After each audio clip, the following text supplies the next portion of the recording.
수요 저녁에 하나님께서 우리에게 주시는 말씀은 갈라디아서 3장 26절에서 29절 말씀입니다.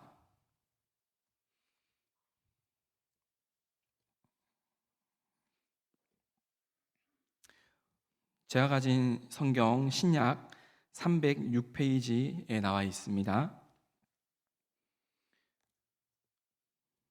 갈라디아서 3장 26절에서 29절 말씀을 한 절씩 교독하시겠습니다. 너희가 다 믿음으로 말미암아 그리스도 예수 안에서 하나님의 아들이 되었으니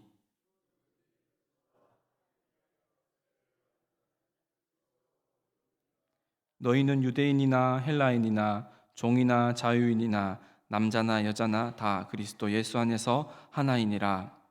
너희가 그리스도의 것이면 곧 아브라함의 자손이요 약속대로 유업을 이을 자니라. 아멘. 할렐루야.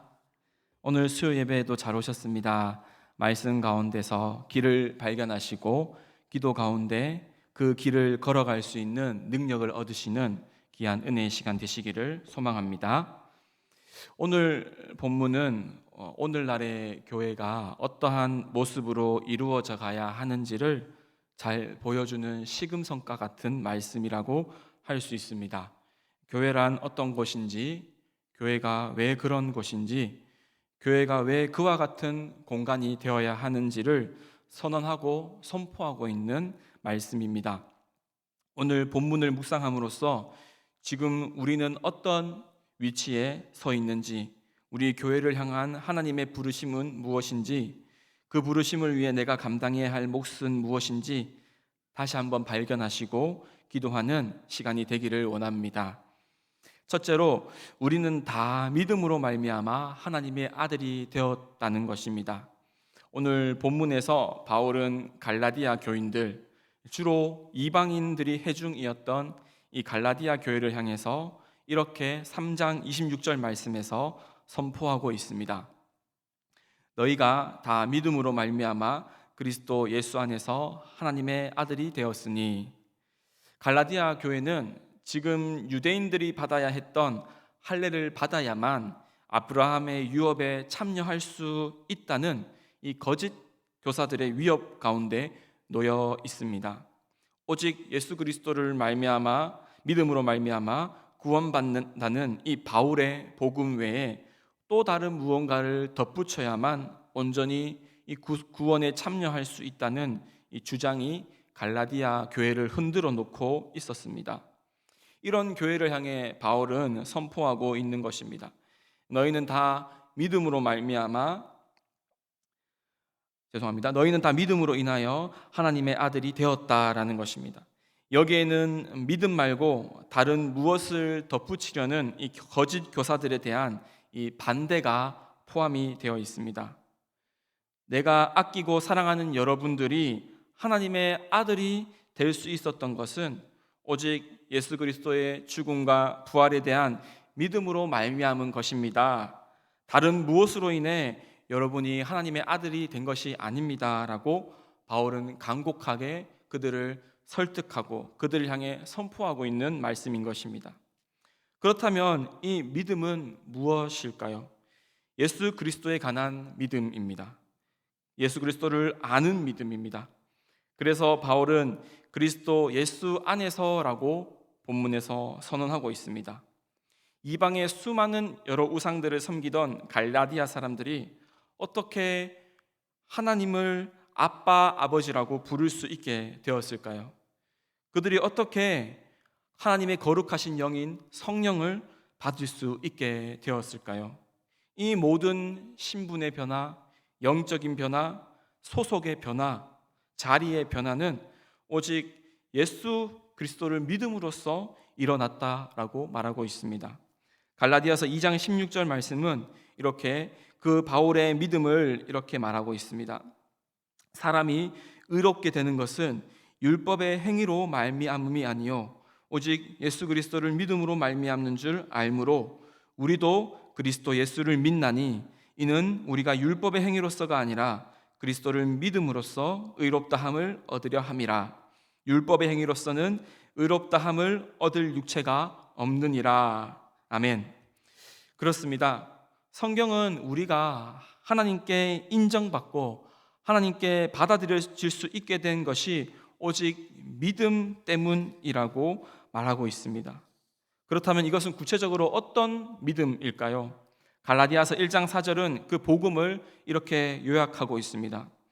그리스도께서 하나님 곧 우리 아버지의 뜻을 따라 이 악한 세대에서 우리를 건지시려고 우리 죄를 대속하기 위하여 자기 몸을 주셨으니, 바로 이 믿음입니다.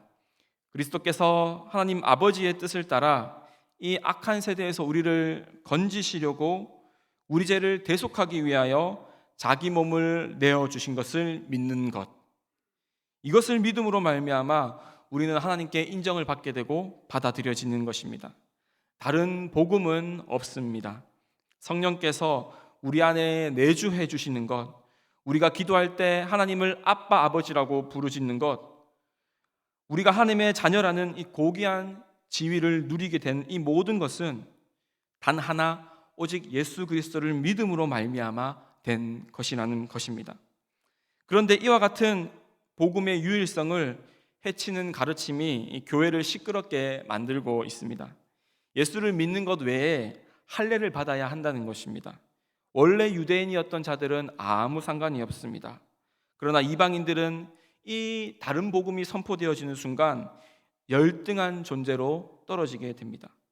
천국에서는 2등 시민이 되어버리고 하나님의 가정에서는 미운 오리 새끼가 되는 것입니다. 부족한 자, 열등한 자, 그래서 온전히 인정받거나 받아들여지지 못하는 자로 남게 되는 것입니다.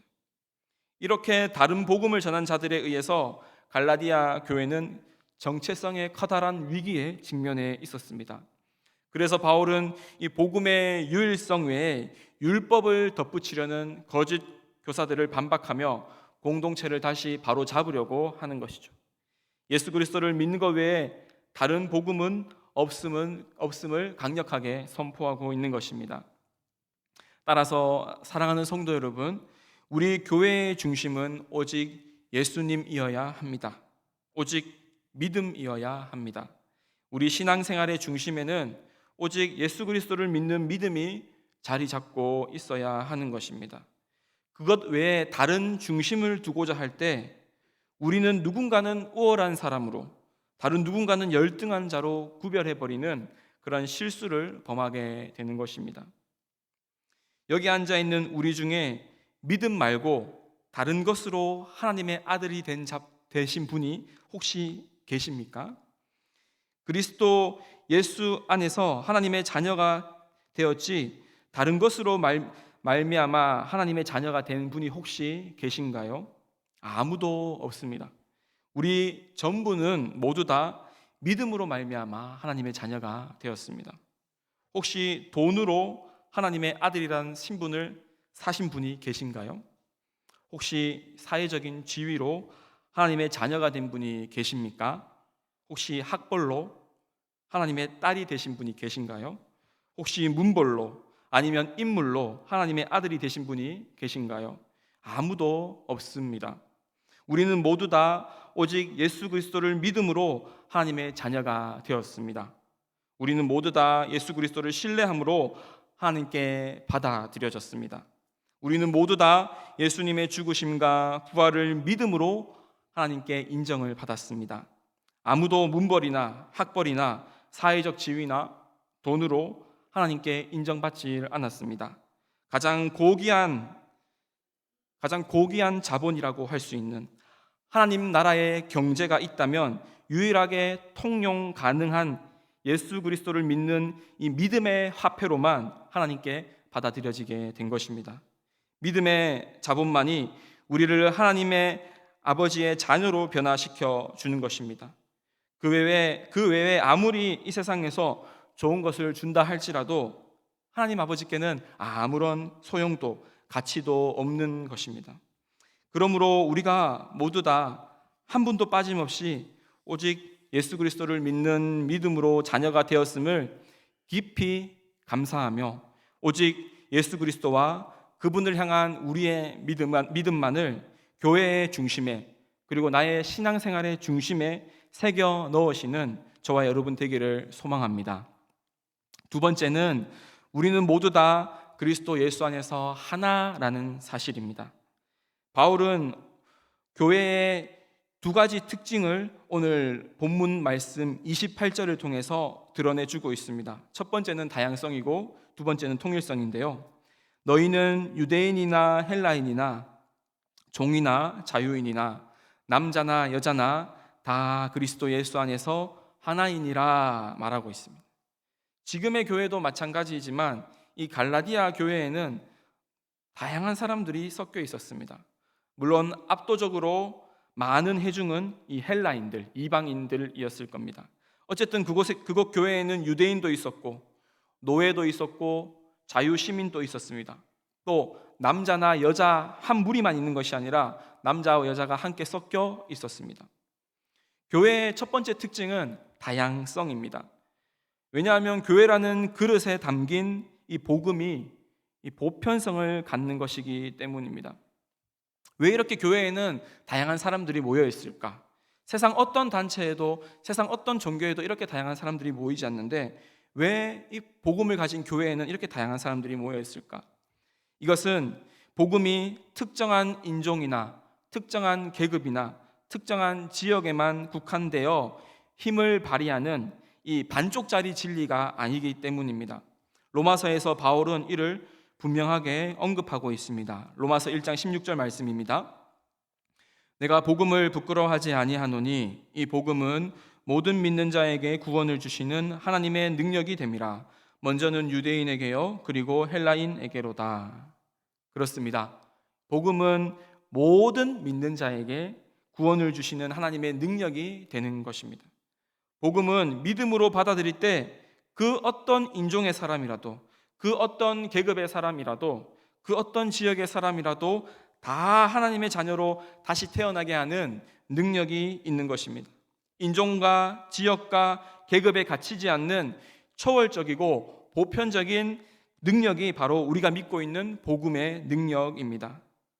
예수 그리스도를 믿는 믿음만 있다면 그가 어떤 사람이든 간에 하나님의 구원하시는 능력이 그에게 임하고야 마는 것입니다.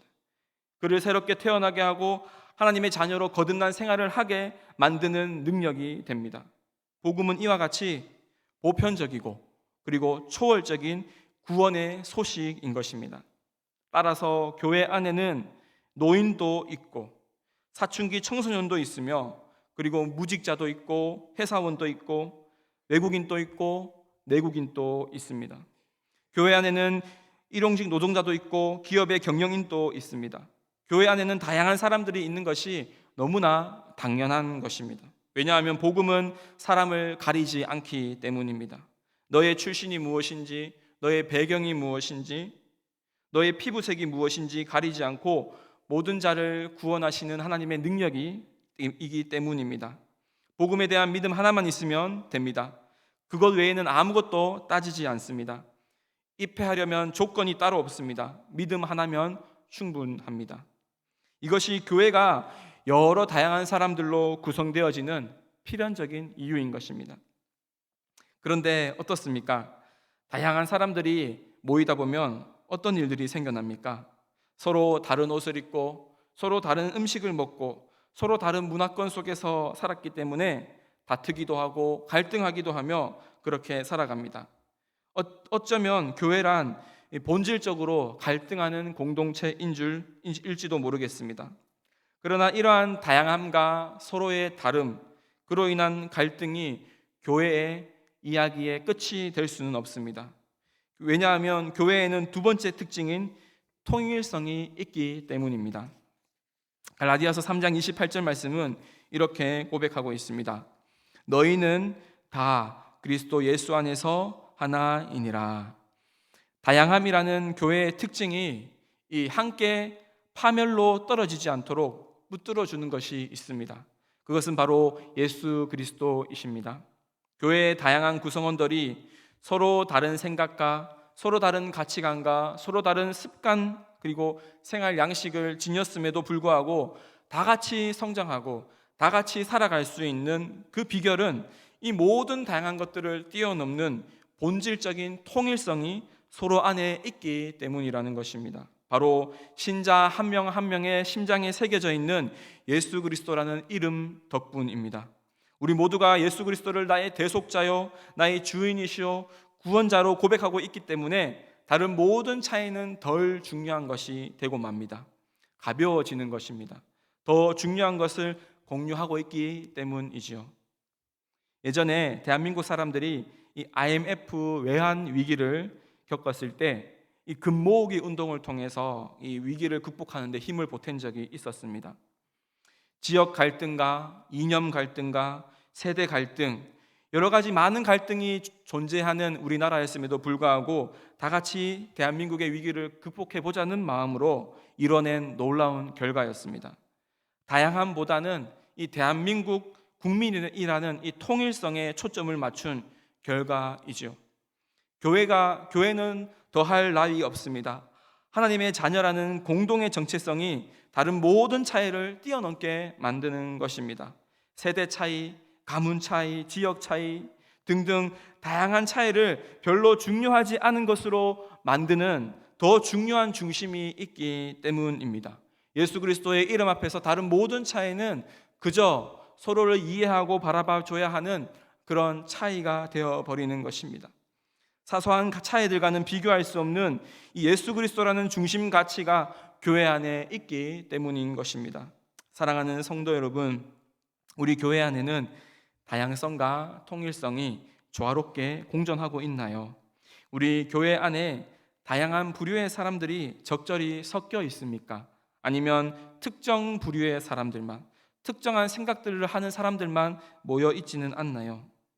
모든 사람들을 품는 복음의 능력으로 말미암아 우리 교회가 다양한 생각을 가진 다양한 모습의 사람들로 함께 채워져 가는 그러한 은혜가 있기를 소망합니다. 또한 이 복음은 모든 믿는 자에게 구원을 주시는 하나님의 능력이라는 고백에 걸맞게 우리는 다양한 사람들을 복음 안에서 나의 형제로, 나의 가족으로 맞아들이고 있는지를 자문해 보아야 할 것입니다. 더욱 다양한 계층과 다양한 직업군의 사람들, 그리고 다양한 세대가 이곳 교회로 나아옴으로써 더욱 건강한 복음의 공동체로 쓰임받는 우리 효목의 가족들이 되시기를 소망합니다. 더불어서 다양함을 잃어버리지 않으면서도 하나의 중심으로 우리는 잘 뭉쳐져 있을까요? 혹시 우리가 하나 되지 못하는 이유가 이 다양함 때문이 아니라 우리 안에 확실한 중심이 없어서는 아닐지 한번 깊이 숙고해 보아야 합니다. 물론 차이를 극복하여서 하나가 되기란 쉽지 않습니다. 그냥 줄을 세워서 하나로 통일시켜버리는 게 더 쉽습니다. 서로의 다름을 존중하며 하나로 세워가기란 여간 어려운 일이 아닙니다. 그렇지만 그 모든 어려움에도 불구하고 하나됨을 포기하지 않게 만드는 이 영원하고도 견고한 중심, 예수 그리스도의 이름이 저와 여러분 안에 확실히 새겨지시길 소망합니다. 내가 하나님의 아들이듯이 나의 옆에 있는 지체도 하나님의 자녀라는 인식이 자리 잡고, 내가 그리스도로 옷 입었듯이 다른 지체도 그리스도로 옷 입은 지체라는 사실을 우리가 잊지 말아야 할 것입니다. 말씀을 맺도록 하겠습니다. 우리는 다 믿음으로 인해 하나님의 자녀가 되었습니다. 믿음 외에는 없습니다. 오직 예수 그리스도를 믿음으로써 우리는 하나님 아버지의 아들과 딸이 되었습니다. 믿음만 있다면 모든 사람은 구원받을 수 있습니다. 복음의 이와 같은 보편적인 능력은 다양한 사람들을 교회 안으로 식구로 초청하고 있습니다. 그러나 그 다양함은 갈등을 낳기도 하고 어려움을 빚어내기도 합니다. 하지만 그 갈등은 갈등으로 끝나지 않고 다시 예수 그리스도라는 견고한 중심을 통해 하나로 이어지게 될 것입니다. 우리는 모두 다 예수 안에서 하나입니다. 아멘. 함께 찬양하면서 기도하도록 하겠습니다.